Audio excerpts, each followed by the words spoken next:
Welcome, everybody, to the ICA Health and Wellness Committee podcast in May 2023. Our newest guest is John Henes from the Bienen School of Music. And let me introduce him before we start a conversation. John, thank you for accepting the invitation, and we are thrilled to have you here today's episode. Thank you. I'm happy to be here. John Henes is a musician, a performer, and a master teacher. He has taught the Alexander technique both privately and in workshops for more than 35 years. And he is certified by the Society of Teachers of the Alexander technique. His positions include teaching the Alexander technique at the Bienen School of Music at Northwestern University and the Steans Music Institute in Ravinia. John has also had an extensive career in trumpet performance, most recently as a member of the Chicago Lyric Opera Orchestra. John has taught the Alexander technique extensively throughout the US and Europe and is available for clinics, master classes, workplace seminars, occupational workshops, and private teachings. So John, welcome again to this episode. Thanks. With you today, we'll be talking about a couple of general things that concerns clarinetists, as well as some specifics. One of the things I would like to start with the general scope of performing musicians, how the body built as a structure for performing musicians, how we use the body as performing musicians. Okay, well, one thing about structure is that it almost gets into mechanics and posture a lot. And I think that's the way people sort of think about it. They think about it as posture. But I like to think of posture as an outgrowth of our process of use. So we don't think, okay, I'm going to sit this way. When you sit down, just sort of in a normal situation, you might, when you're playing the clarinet, you might have an idea about how you're going to sit. But generally that, because you practice it, that also becomes a habit of sitting. So we wind up through our process of use in certain postures. So in order to change that, we have to change our habits and the way we're just moving about in the world. And if we can do that and change it to be more efficient, then the structural things take care of themselves. I think if we concentrate on, how does my arm work? How does my fingers work and stuff like that? It might be useful to know a little bit if we're trying to change things, but in the long run, it's not the way we work. So if we have a nice, efficient way of working, then we don't have to worry about that stuff. Thank you. I think I really love this transformational thought of posture versus habits. And pretty much posture, as you said, it's the habits and the movements we make. I don't think I've ever heard that connected that way. So I really like that. I really like that. And when we change habits, we change thinking, we change motifs probably as well. So it takes time, right? To change those habits. Yeah. One of the things that we performing artists sometimes struggle is buoyancy. As for the posture and the drag that we experience in the body in various feelings and various formations. What would you like to say about the drag versus natural or buoyancy? Well, you could actually do a very simple little experiment with that. And I do this a whole lot with the classes that I teach at Northwestern, and especially with clarinet players. So I think it's very applicable to to the way clarinet players generally, or a lot of, I shouldn't make a generality, but you see this quite often, is that they're sitting down with the clarinet bell in between their knees, and they're all slumped over. So I could show you a little experiment that we could do just to see how that works. So I'll back up here a little bit. So if I collapse in the chair as much as I can, and for some people this is just their normal position, and then I just make a little circle with my arms, right? I can also put my hands out in front of me and wiggle my fingers and see how that feels and how it looks. Now, if I do a little stretch and move around, maybe lean forward in the chair and then lean back, so that now I'm up at more at my full stature, but I haven't changed my posture. I've just changed the way I got to the posture. And then I can make the same circle, and most people notice and then also wiggle my fingers. Most people notice quite a big difference between those two little demonstrations just immediately, without having any, this is what you're going to feel, look for this, look for that. So I just have the class do that, and then I go around to individuals and I say, what differences did you notice between those two little activities? So most people will say that their arms felt a little heavier, a little bit harder to move, a little bit less coordinated when they're collapsed. And then if you watch other people do it, when they wiggle their fingers, you can see when they're collapsed, the fingers don't look coordinated. Some of them look stiff, some of them are moving a lot.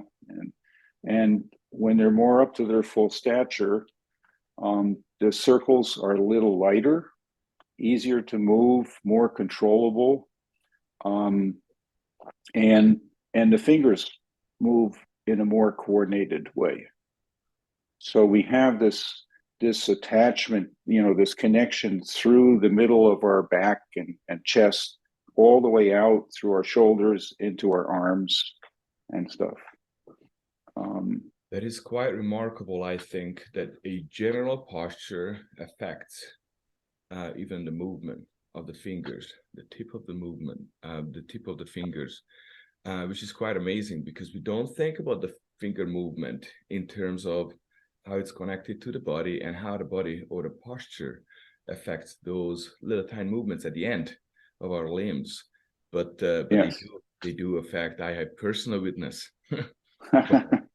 They do, and they feel a lot freer and a lot more connected to the whole arm structure and the sustaining power of the body and the posture. It's quite a good exercise. I haven't heard about that before, but I will try it myself. Okay. So I'd like to touch a little bit about compression in the body. It might be a little bit foreign a concept to many performers, but we often encounter that as our posture might be sagging a little bit as we sit and perform, or as we stand and perform. What would you like to say about compression in the body, or drag in the body, as the Alexander technique calls it? Why is it not beneficial? Yeah, just to back up a little tiny bit about Alexander and the technique that he discovered. What led him to his discoveries is that when he was doing an oration of Shakespeare, he was sort of an actor. He noticed that when he watched himself speak, that each time he was getting ready to speak, he put tension in his neck. He sort of put his neck forward and his head back and down, and he had this tension there. And he discovered that was quite a strong habit. He couldn't keep from doing that. And it took him quite a long time to change his thinking, so that he gave himself the opportunity to make a choice. So if he could leave his neck alone and just not have that tension, then he had a choice about how he's going to proceed. He could go ahead and speak without the tension, or he could speak with the tension. But he has the main thing is that he has a choice in about what he's going to do. So it turns out that this compression that he put in his neck also changed his general use. It compressed his back. It made breathing harder, and all sorts of other things happened. So we're evolved to fight gravity efficiently if we let ourselves fight efficiently. So if we watch like a toddler who's just learning to balance themselves and walking around and bending down to play with toys and stuff, they have this beautiful line through their back and their head and neck, and they look like they're growing right before our eyes. Well, we can do that ourselves. So that compression that you're talking about generally is caused by sort of holding on. If we can let go of that tension, then we get a natural stretch reflex that happens through the back. So going back to that little demonstration that I did with the arms, so there's two ways you could do something, right? You could move your arms from a collapsed position, or you could move your arms from your full stature. So if you could go to neutral before you start moving your arms, then you have a choice about how you're going to proceed. Does that make any sense? It does. It does. One thing, can we explain to the audience what do we mean by neutral? That's a difficult thing to explain so that people understand, because people understand neutral from their own habits. So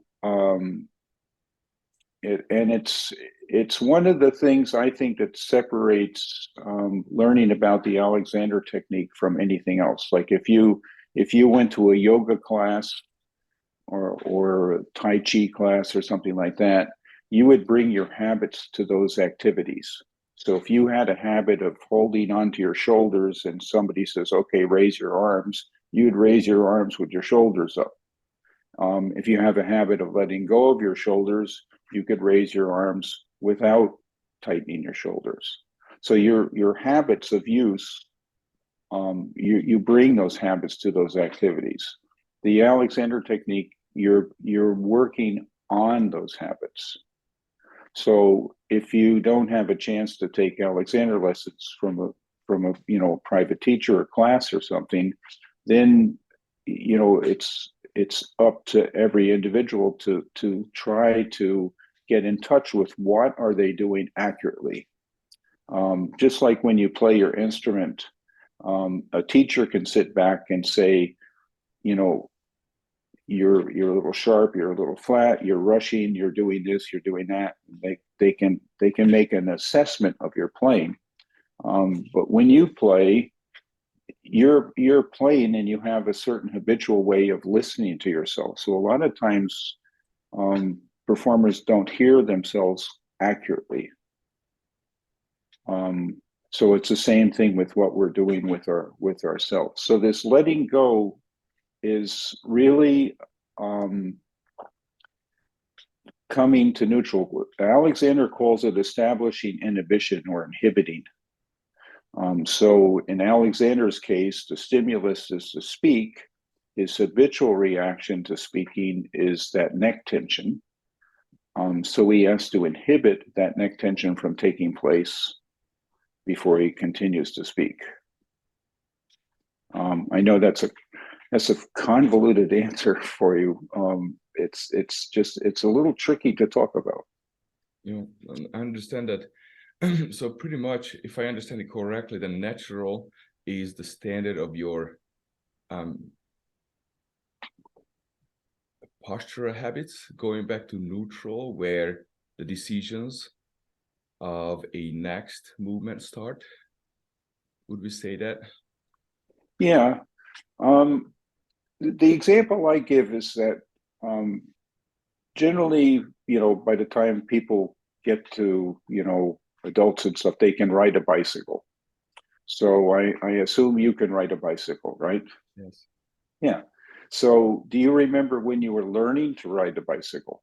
And Absolutely. maybe you had a parent running in back of you holding onto the seat, and it's almost impossible to pedal and steer and balance all at the same time. It's just too much to do, right? Right. But now when you ride your bike, do you think about balancing on the bike while you're riding? Yeah, most people say it's automatic. It is. So I would say that you have an underlying attention on your balance. Because if a gust of wind comes and starts to tip you over, your attention goes to balancing, maybe just very subtly to balancing, but it's there. If you hit a rut in the road or a stick or a rock or something, and it really knocks you off balance, your attention immediately goes to that's the only thing you're thinking about, balancing. So I think it works that way with our body use and our thinking. I think it works that way with playing an instrument where your attention has to go to different things at different times. And when you get the big squeak or you miss the note or the wrong fingers go down, your attention goes there right away, where before it wasn't really on that. Yes. Thank you. Thank you. We talked about drag and compression. And one thing you mentioned, when kids or clarinetists do your exercise of collapsing and moving the arm in front of them, is that they feel that the arm is heavier when the body is compressed. Is that right? Yeah. One of the unbeneficial effect of collapsing is that they feel it's heavier, and even though the body, by the way, did not change that index. Why does it get heavier, and how does it affect breathing and general movement? Well, it it gets heavier because we're actually making ourselves not heavier as far as weight, but heavier as far as feeling or collapsed. Um, if you're not feeling well and you're tired, you feel heavy. You feel like it's harder to move. It's not when you've had a good night's sleep and you feel on top of the world and the sun is shining, and then you feel a little bit more springy and you feel lighter. So it's that whole, it's there's a lot of things combined into that, besides just the physical heaviness of it. But it makes sense that if you're compressing yourself down, it's going to be much harder to lift your arms up against that compression. And I think if you got a group of people together and you watched everybody make circles, you would probably see a lot of circles where the arms go up and it's like heavy, and then they collapse, and you'll see circles that are not quite circles. They're more like lift the arms up and then boom, and then they fall down again. So that's an indication that the person is sort of feeling heavy. Absolutely. And when you can loosen up the shoulder and get it to work well, the circles start to even out so that they're the same weight all the way around the circumference of the circle. Yes. And it is interesting, even though the change might not be so pronounced in, for example, the fingers or hand movement, but that drag, that weight, extra weight, translates into the entire limb. So it is harder to move the fingers a little bit. It is harder for the hand to get into a relaxed position or a beneficial position for clarinet playing. I would like to talk about the thumb, hand, wrist structure from the clarinetist point of view, and the role of the thumb a little bit. This is what's really unique for clarinetist, the way we hold the instrument. None of the other instruments are held that way, exactly that way. So I think you have a couple of thoughts to share with us regarding the hand, the wrist, and the arm structures for clarinetists. What is beneficial? What you've seen in your experience working with clarinetists in the past that is not good, and how we can make some remedies or corrections. Yeah, that's a quite a topic there. One thing I know that they've done research about just the thickness of the wrist and how that influences the strength going out to your thumb. So that's one of the things that you really can't change. You know, your wrists are, big and thick, or maybe thinner or lighter. So that's something you aren't going to change. We have a lot of strength with our hand gripping with the thumb, but not so much going, pulling up that way. So I think some things is, I know they manufacture a thumb rest that's I don't know what you would call a cantilever or something. It goes off to more getting closer to the knuckle of the thumb, which makes it a little bit easier. The other thing I recommend for clarinet players is to get a stable neck strap with the end that attaches to the clarinet with a few elastic bands in there, so that they could control how much the clarinet weighs and make it a little bit lighter and more neutral. That helps the clarinetists that I've worked with that were starting to get tendonitis and things like that through their forearms. And of course, what we talked about with just being up at your full stature, I think that helps a whole lot, because it makes you more efficient picking up the clarinet, and you'll have a lot more dexterity with your fingers. Can But you buy an neck strap that has this band already attached to it, or this is something do-it-yourself project? Clarinets would have. Well, the clarinet neck straps that I've seen more frequently is the whole neck strap is elastic, so it's like a bouncy kind of spring. And for instance, an oboe neck strap is more solid. But if you don't have any kind of movement up and down with the clarinet, you end up picking the clarinet up to the neck strap holds it in a position, and then you have to stick your head out to go to the position, which creates tension in your neck, which is going to affect your breathing and your fingers. So having that little, maybe 1 inch or 2 inches of elastic bands between the clarinet and the neck strap that's not a springy one, it allows you to take a certain percentage of the weight off the clarinet and gives you a little bit more control so that you can bring the clarinet to you. And it's logistics there. When you get to that point, it's really a lot about logistics. You have to experiment and see what's going to work for you. It's not one size fits all kind of thing. Absolutely. Yeah. We talked a little bit about how the neck strap can or may affect the fingers and the hand. How can the upper arm structure affect hand and finger movement and coordination? So Well, the arm is held.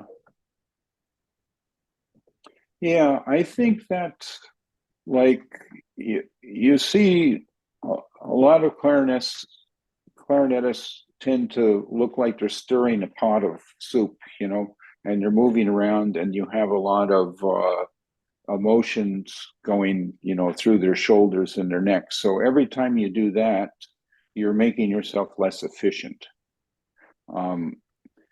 I don't think you should hold yourself still. I think you should always have the potential to move, but I think a lot of times that the habitual movements that don't have anything to do with anything else, they feel to the person like it's being very expressive, but it doesn't translate to what you hear. And so each time you activate the shoulder and the upper muscles of the arm, you're paralyzing your fingers. So I think if you could make like a triangle, so your arms are sort of resting on a thing here, and then you can push the clarinet up rather than pull it up to you. Helps a whole lot with balancing the clarinet efficiently. I think it's when you have your arms like this and you have all this tension going through here, it makes it very difficult to you lose a lot of strength that way. Okay, let me just go back to your metaphor of bringing or pushing the clarinet up rather than pulling it up. What did you mean exactly by that metaphor? Should we think that our elbows are held on to something and then we just push the clarinet up, or what did you exactly mean? Well, if you do an experiment, you can do it with your students or get a friend to do it with you or whatever. If you hold your arm up like this and you push down on it, you aren't very strong. If you put your arm here, almost like you're resting on something, but you aren't resting on something, and then try to push your arm down, you're quite strong, right? If you're pulling your clarinet up, you're pushing it to you, but you aren't really supporting it. So you have to remember that gravity is just going straight down. It's not pulling the clarinet away from you. So having that stability so that you're sort of you're thinking of pushing it up. Okay, I understand it. Also, there's a little bit of rotation when we hold our hands in the clarinet holding position, so it's not upright, vertical, Right. but there's already rotation happening in the shoulder and the elbow area.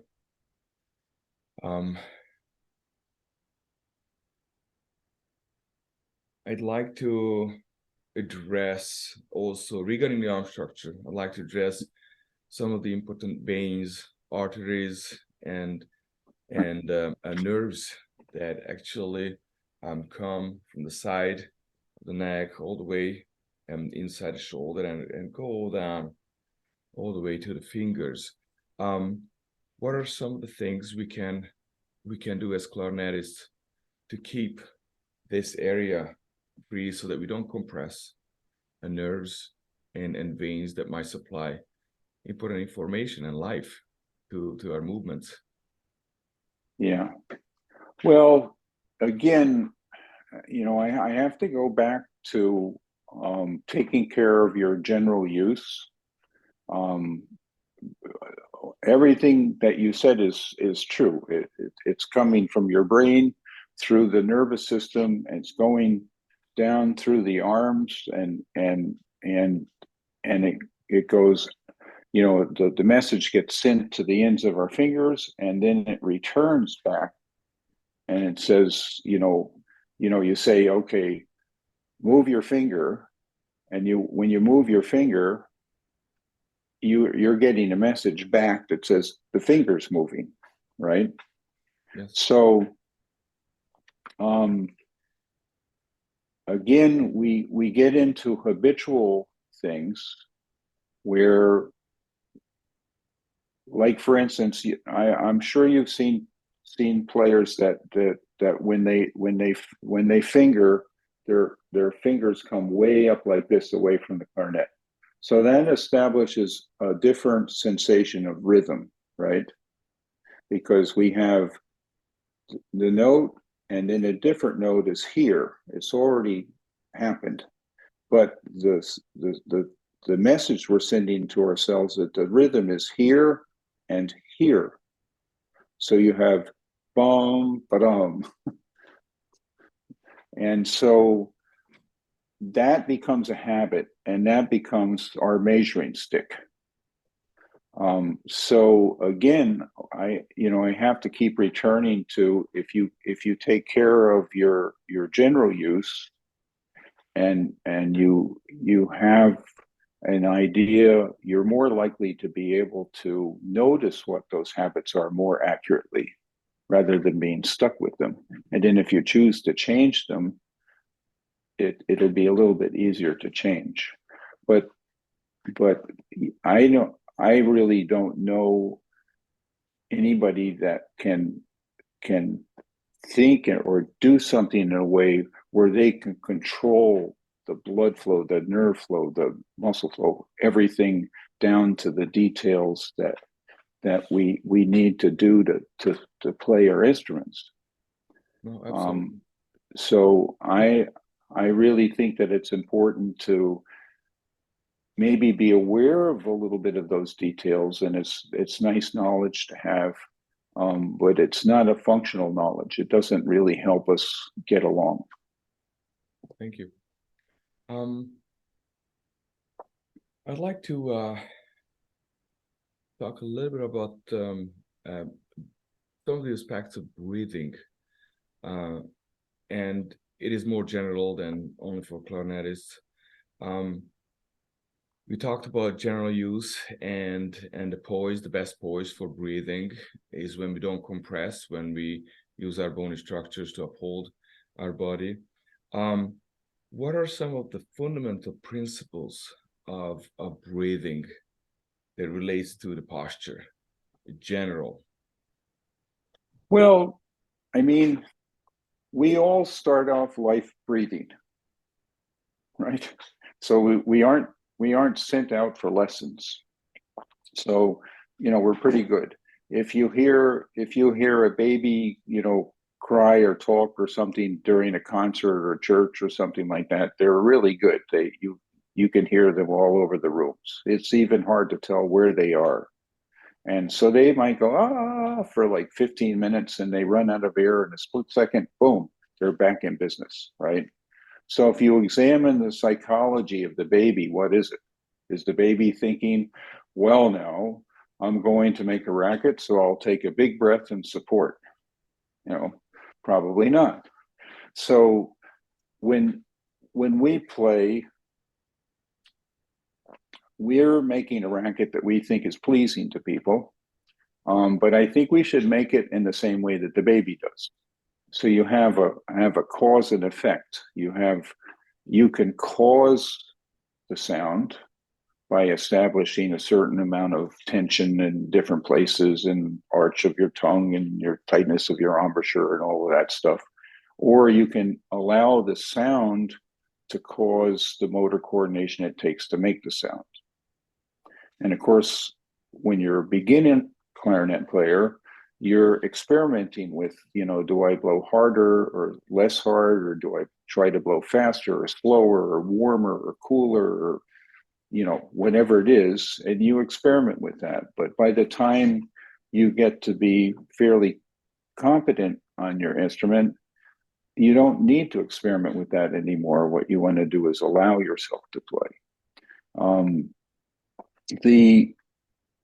The most common things that I have found with working with a lot of musicians, not only clarinet players, is that they like to push their breathing around, and they like to feel like they've really taken a good breath. And I've heard many people say, I take a clarinet breath, or I take a tuba breath, or It's like, oh, you've changed your breathing to play the clarinet. So breathing in is going to be the same whether you're going to play the clarinet, the tuba, the flute, the kazoo. It's the same. You're going to talk. You're breathing in. The only difference is that like if you were diving into the water and swimming underwater across the pool, you would look at the distance of the pool and think, I better take a bigger breath, right? And the same thing with us when we play, we look at the phrase that's coming up and we think, I'll take in a little bit more air than I need right now because I'm not running up and down stairs, so I don't have to breathe very hard. So, you take in a full breath. The other thing we know about playing an instrument is that the top half of our breathing, like if let's say neutral is 50%, when we go up to 90% and down to 50, that's going to be the most efficient way to be playing. When we get down below 50%, especially if we get down to the bottom third of our air capacity, that's the least efficient way. So it pays to take a nice full breath. But then how do we take that breath? That's where the rub comes in. So I see a lot of students like trying to push the air down through their belly, and teachers say, diaphragmatic breathing, fill from the bottom to the top, support when you breathe. There's a lot of information out there on different ways of describing breathing, and I think that they're a hindrance. They really, even though they might be accurate, they cause the inaccurate response, and it makes us interfere with what we could do just naturally if we stop interfering. I've probably talked too long here. No, that's great. I'd like to clarify one thing. You talked about percentage and efficiency. When you refer to percentage of efficiency between 90 and 50, would that mean the percentage of the lung capacity as for volume of air they can take, and we should go down only half of that capacity, or something else? No, I'm sort of using those numbers as sort of a reference to think about. So if you're sitting comfortably and you're up at your full stature, you're going to have a certain amount of air in your lungs already. So you can breathe out quite a bit without taking a big breath, and you can breathe in quite a bit without having to expel air to begin with. So I'm just sort of, for sake of description, calling that 50%. Okay. And the reason why I said 90% is because I find that when people think that they're, a lot of students, when they feel that they're breathing in 100%, they associate that 100% with tension. So it's like, okay, I got a good breath now. And that tension, now when you go to play, what do you do with that tension? So I frequently will tell students only to breathe up to 90 or 95% so that they never reach that point of tension. Now we can, I don't know, if you measure the air quantity and you get more efficient, maybe we could raise that volume of air that you have, and that 90% is no longer a quart, it's a quart and a half. And again, just for sake of argument. Yes. Well, you are a very experienced performer as well, not just Alexander technician. How would you describe the function of the frontal abdominal wall in exhalation? How much tone should it have? How much tense should it have? How much work should it exert, as opposed to the sides and the back of the abdominal wall? I think it should only do the amount of work that's necessary to do what you're doing. I don't think of it. I try not to think of it as activating or working it at all. Okay. Um, because again, you're getting into cause and effect. So I know that playing an instrument takes a certain amount of energy, but it should only take the amount of energy that it takes to do what we're doing.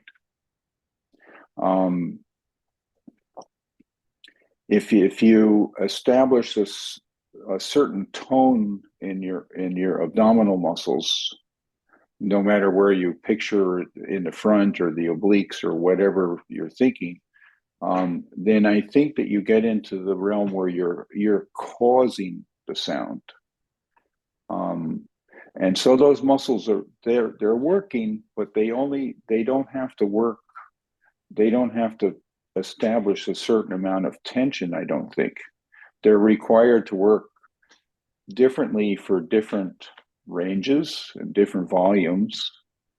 But if you think about how subtly you can change your tone, from a bright sound to a darker sound, how subtly you can change the pitch from a little flatter to a little sharper. Those are very, very subtle physical things that happen. They aren't big adjustments. Like for instance, a trumpet player's aperture is, maybe an eighth of an inch around. And to do an octave, you cut that eighth of an inch in half. So you've moved like a 16th of an inch. So it's not a whole lot.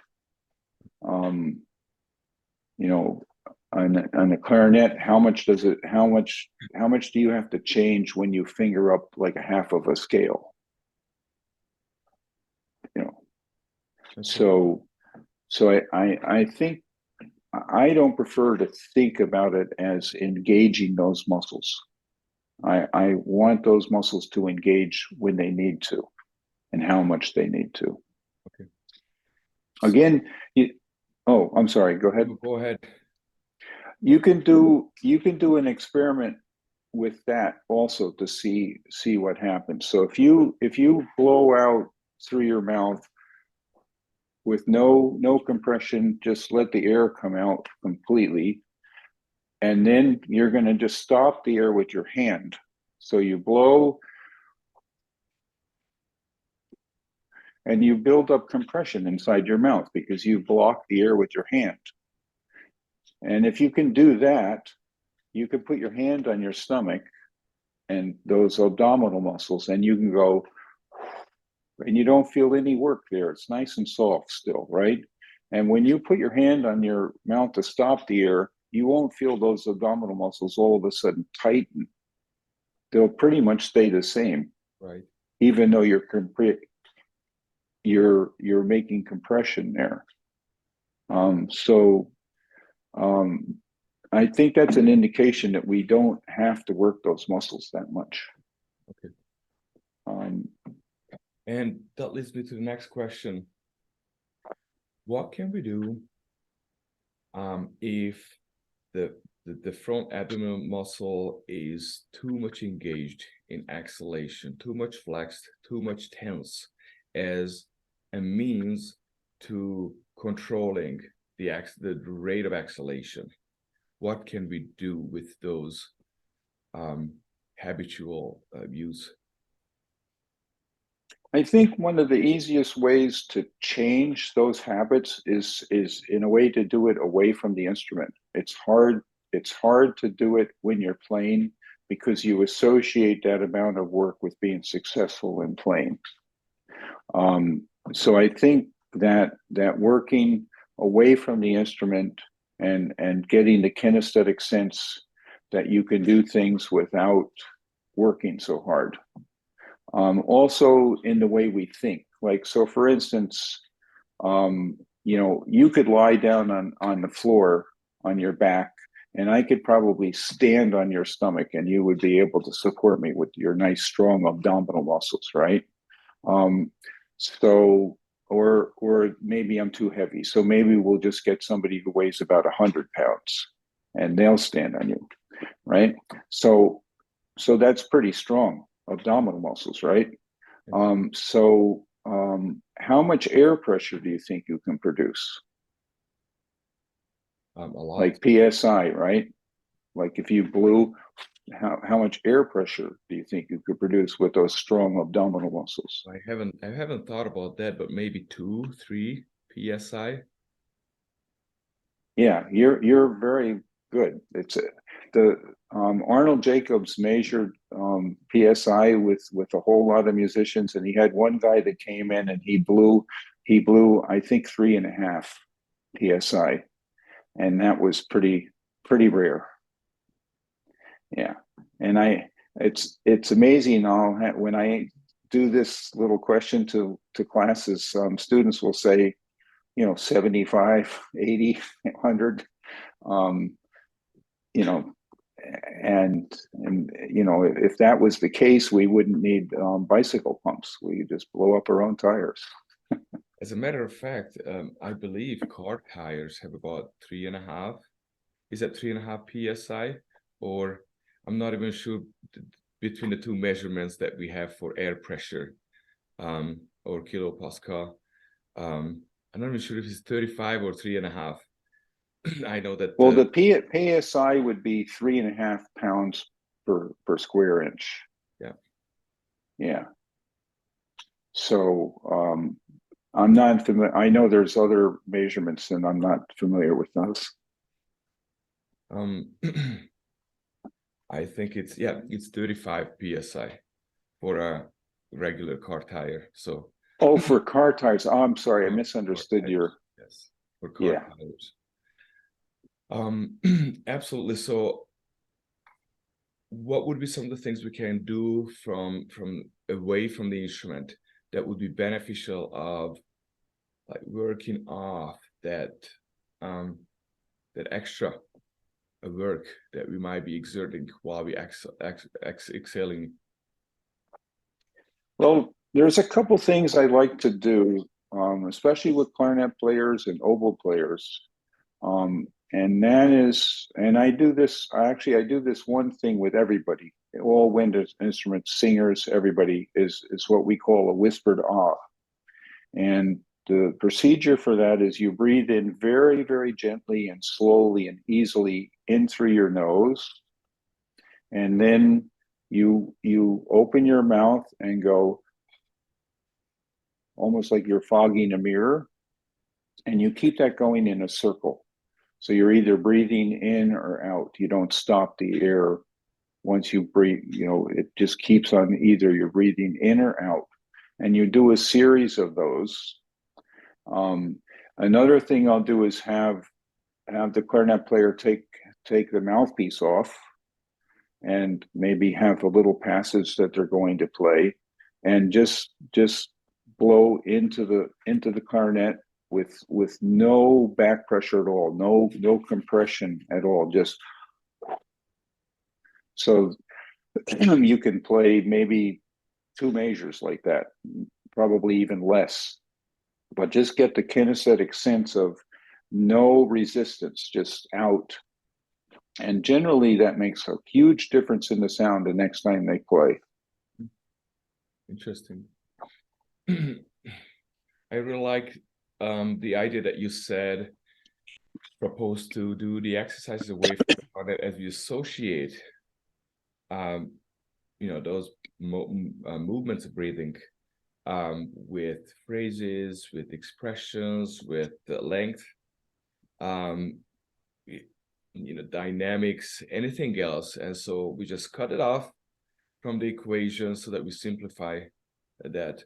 I actually noticed that those people, those students and performers that are built well physically, those tend to exercise more effort in the abdominal wall of exerting that effort as they excel and play the clarinet. So that was one of the reasons why I asked that. The other reason, or the other question I would like to ask, I have come across quite a few students that naturally hold their shoulders a little bit forward. Also, sometimes it's due to genetics, but sometimes it's habitual, and sometimes it's more like they work out, and naturally when they work out, it seems like the shoulder comes to the front. What can you advise to those clarinetists that have more, a little bit more rounded shoulder?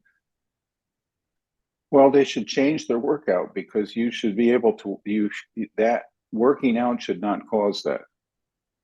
If I think if they're doing a good workout, whether it's doing yoga or whatever they're doing, Pilates, yoga, lifting weights, if they do it in a balanced way, their shoulders should actually get a little bit broader, and not be rounded out. I think that that's more habitual than anything else.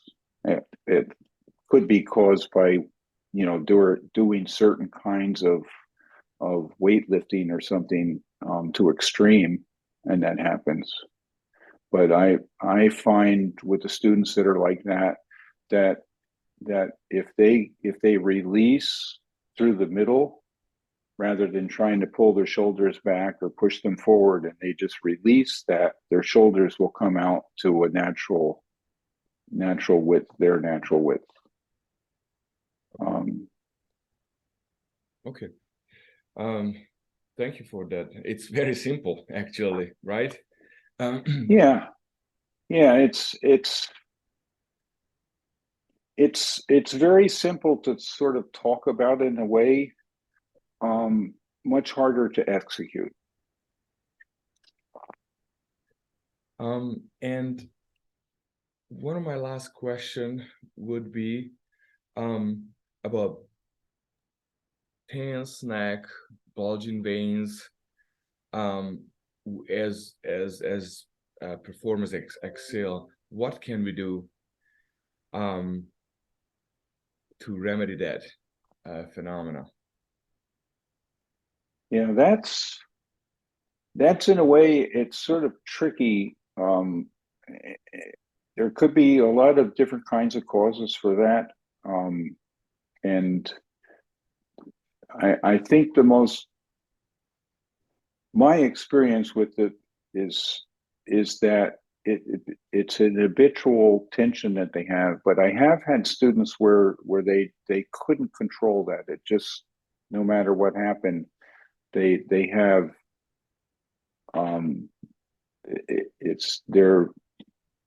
they're doing something that's very difficult to change in that. I'm not sure whether there is something that is just in their system that causes it. That's a little bit tricky to talk about. I would say that you would want to first make sure that you aren't having a medical problem. And if you find that you aren't having a medical problem, then it's probably a use problem, and then they need to change some habits, and look at playing in a different way, because they're causing that to happen. Okay. Thank you very much. Would there be anything you'd like to say before we close this meeting? Well, I would give an example of, I had a clarinetist, graduate student at Northwestern, very good player, and she liked to just move around and stir the pot. And so when I work with her, getting her a bit more up to her full stature and letting go, she got stiller and quieter with her movements, and her playing got quite a bit more expressive. The sound, everybody that was listening to her just thought that the sound was getting very much more expressive. And then the same student was in a master class with Larry Combs. I'm sure that all of you know who Larry Combs is. And so he was working with her on playing a piece, and he was telling her, you want to be careful of this phrasing that you're doing here, and make sure you don't diminuendo too quickly. Think about what kind of articulation you want in this phrase and stuff. And he was just telling her, what he wanted to hear. Not anything at all about her moving around.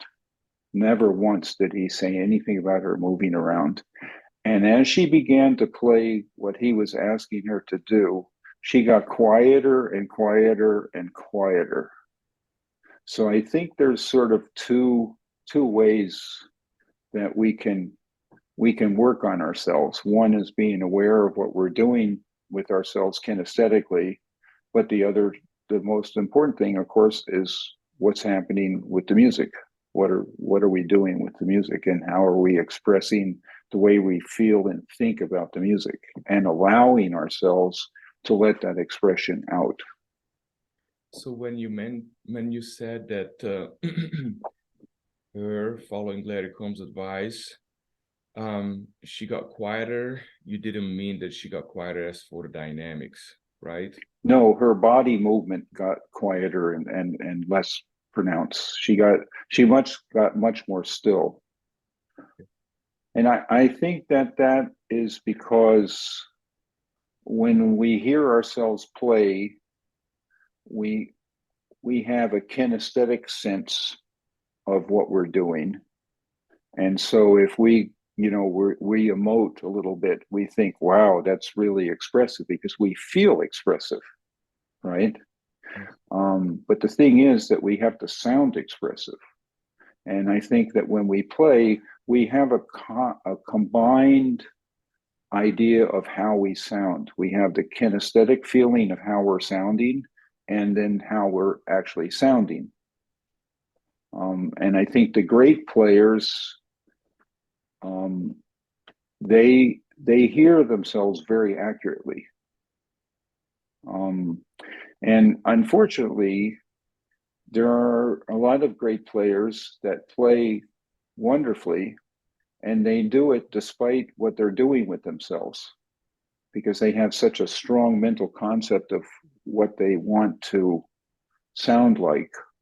And then students sort of copy what they see rather than what they hear. But we don't hear about the students that are very inefficient when they play, and they don't sound good, and so we don't hear about them. And then they run into problems, like you said, with wrist problems and tendonitis and all of that stuff. So, and it happens with every instrument. I really like the thought that we can approach the same goal from different ways. One kinesthetic, one from the side of music. There's a quote I like to use from Amy Liker, a flute player in San Francisco, and she always thought that music, or the body, organizes itself around the music, which is exactly the experience that you shared with the graduate student and Larry Combs. She just organized her body and the use of the body around what she needed to express. Yeah. Well, thank you very much, John Henes. It was a very good discussion. Thank you for your expertise coming to the ICA Health and Wellness Committee podcast. We love to have you here, and we are grateful for your expertise and those tidbits that you gave us. Thank you very much for inviting me to talk with you. Absolutely.